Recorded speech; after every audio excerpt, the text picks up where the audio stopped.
A 5 de dezembro de 1496, Dom Manuel encontrava-se no seu paço de Muge, perto de Salvaterra de Magos.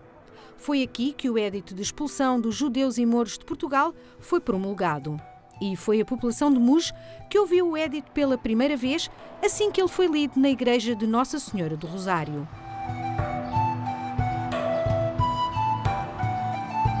É aqui, no Arquivo Nacional da Torre do Tombo, que vamos encontrar o documento que há 500 anos alterou a vida de milhares de pessoas. O que vamos ver é o Édito de expulsão de Dom Manuel I, em 1496. Portanto, foi assinado, pelo que se sabe, no dia 5 de dezembro, em Muge, e é um documento que, de facto, é trágico, porque ele vai acabar, de certa maneira, com o judaísmo na Península Ibérica, ou seja, em Espanha já tinha havido, em 1478, a introdução da Inquisição, e em 1492, a expulsão dos judeus. Muitos dos judeus espanhóis vieram para Portugal. Fala-se do número aproximadamente de 60 mil pessoas. Portanto, quando se dá o decreto de expulsão dos judeus em Portugal, dá-se também dos judeus espanhóis, como é evidente, não é?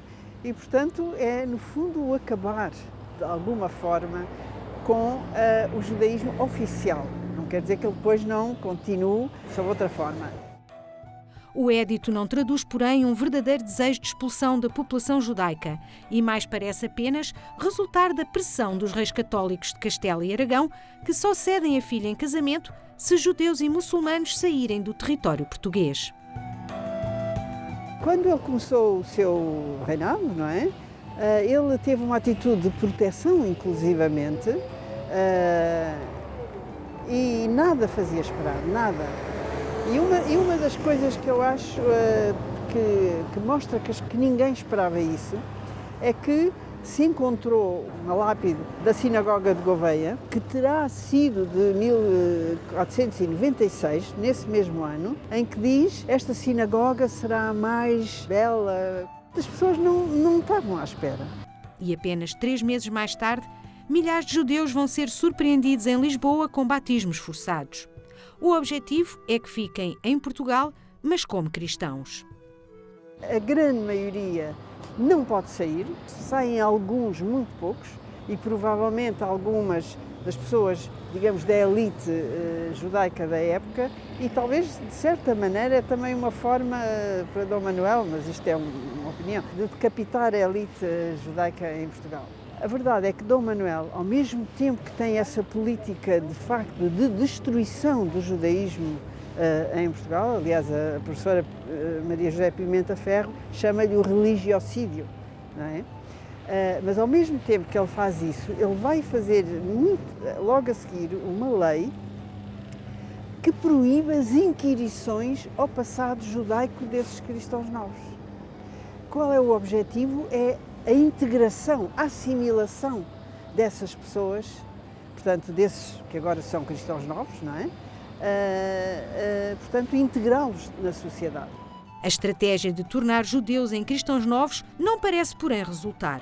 De facto, essa política de integração não resultou por 2 razões. Não resultou principalmente porque, na verdade, em cada cristão novo, o povo continuava a ver o judeu. E, portanto, as consequências da sua política integradora permitiu aos cristãos novos, pelo menos até à Inquisição, a sua entrada em massa em todas as esferas da sociedade portuguesa.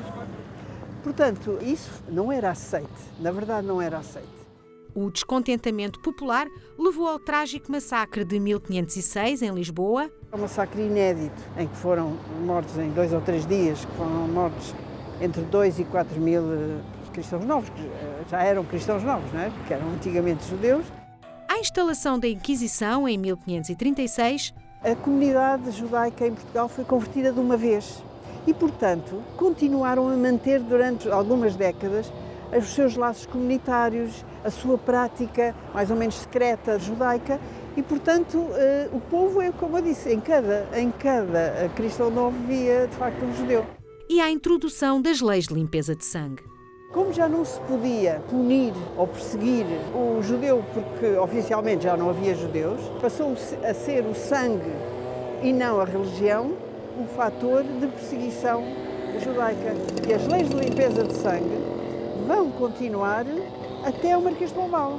Só em 1773 é que o Marquês de Pombal toma a decisão e abole de separação cristãos novos e cristãos velhos. Porque até lá, de facto, as leis de limpeza de sangue tinham um objetivo que era de impedir os cristãos novos, judaizantes ou não, ao acesso a profissões, a honrarias, enfim, a toda uma série de coisas, não é?